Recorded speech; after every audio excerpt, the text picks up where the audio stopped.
is right above Greece. And so to give you context, there's about like 3 million people, it's a small country.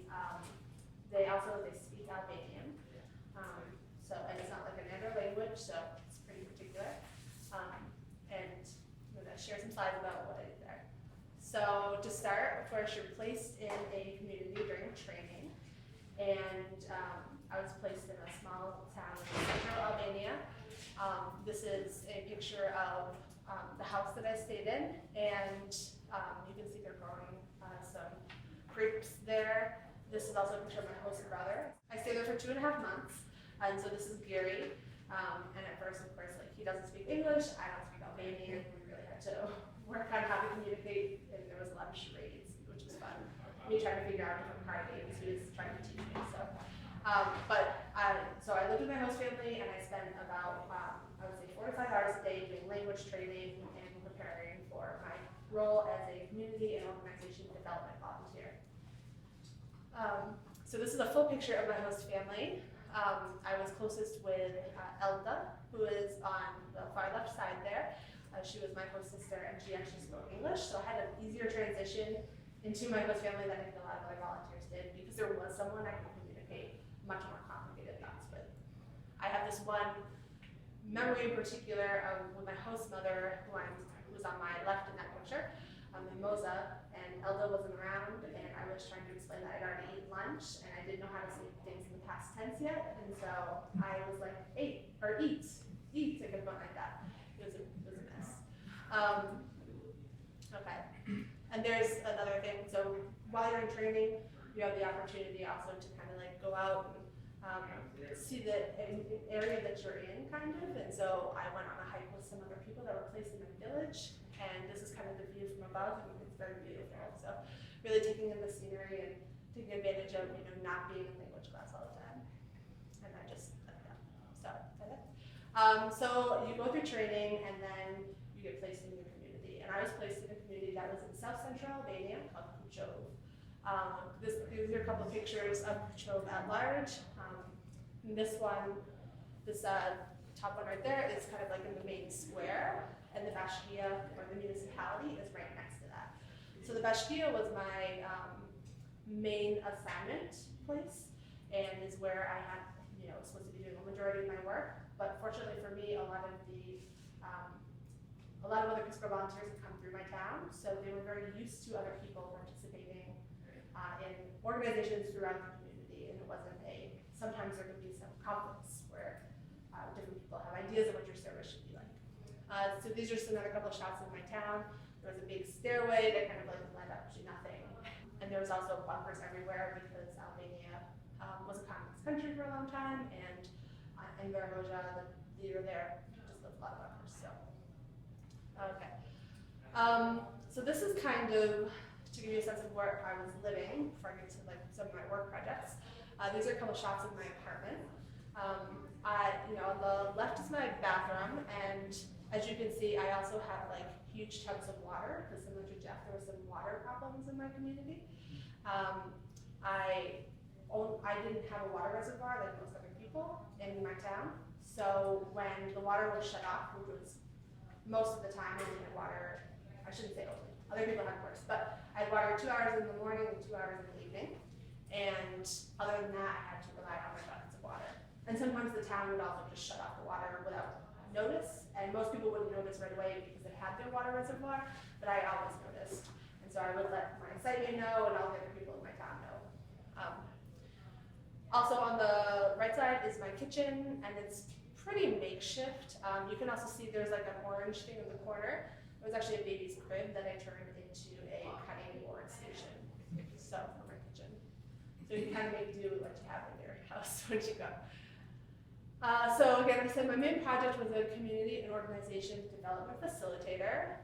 So broadly, that meant I was supposed to support my municipality, the office I was placed in, the Office of Economic Development. It also meant I was supposed to connect with other organizations in my community to help as necessary. But really though, what does that mean? That is so broad. So I'm going to show you some of the things I took that to mean over the course of my time there. Well, to start, I don't want to make pictures of this, but I did work with my municipality. I helped them write a lot of grants. I helped them like proofread proofread them, just develop them further. And I also help them develop some like an access database to track their donor donations. So they were kind of like not really keeping track of who was doing what, and then one of our lead directors left with all their information, and no one else knew what had happened. So I made sure that in the future this would not happen. So that was the process of developing the database and making sure it was matching what they were needing, and also like training my coworkers on how to use that. Okay, so some other projects I did though are definitely related to the youth center. I worked with a local Coverdell, which means youth center in Albania, on several different projects. Here is a summer camp that they did the first time ever, my first summer there, so that was like a really rough and tumble one. And then we redid it the next summer, and we were able to improve it a lot for the second time around. So these are just some of the kids that were there.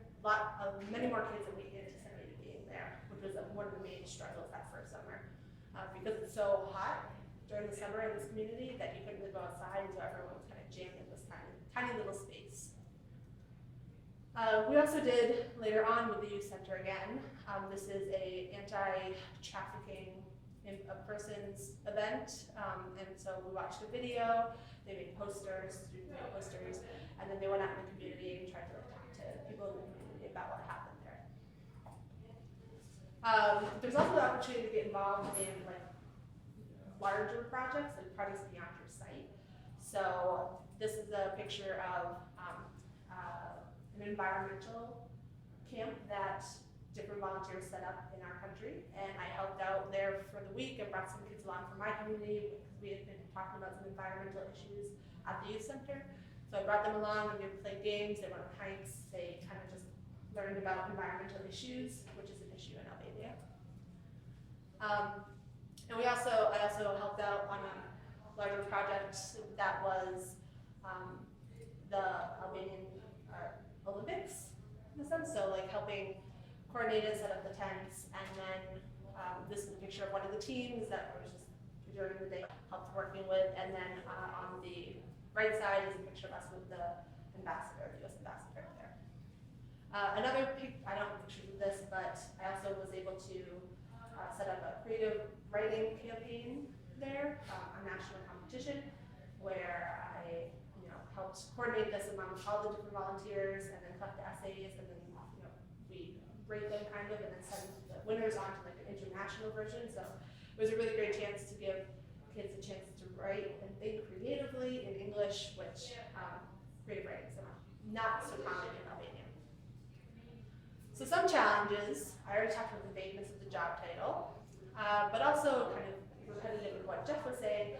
You just get very invested in your work because that is what you have there. Like, especially when you first go, you have an idealized sense of what's supposed to be happening, and you're there to make changes, and you don't necessarily realize how hard it's going to be to make those changes. So you really live and die by the success or not of your project. And it can be really hard not to take those things personally. You get better over the course of the 2 years, but it's always hard. And then of course there's homesickness.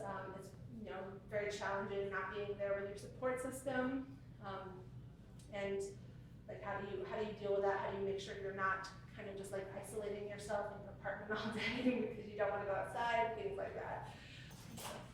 Okay, so some of the ways I dealt with this, I thought I would include like care packages. This is set up with care package and a tree I made of like paper bags and stuff. So really cherishing the connections with home. And then also you have your fellow volunteers, right? So this is a picture of one of the Thanksgivings that I attended with all the different volunteers, just making sure to really take a moment when you need to honor like your American background and your friendships that you're developing there with volunteers.